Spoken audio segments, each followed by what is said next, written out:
everybody. This is Dr. Cohen of Heron Lakes Spine and Wellness Center.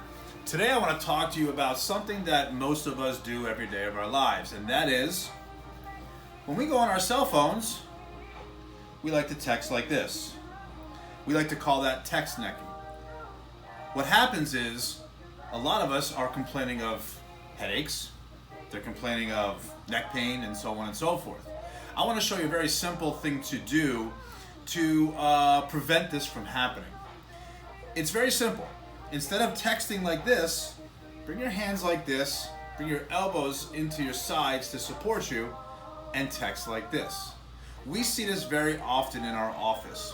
A lot of our patients who are sitting like this and texting, over time what you're doing is you're straining a specific ligament in your neck called ligamentum nuchae.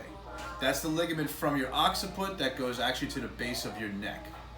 Over time, if overused, you're actually pulling that ligament away from the back of your skull. So, very simply put, I would just like for you to try to, when you're texting, sit like this, put your elbows into your side so that your neck is no longer curved down. You're actually almost looking straight at it. Thank you for your time, and please follow us, and we have more videos for you that'll help you in your everyday activity. Have a great day.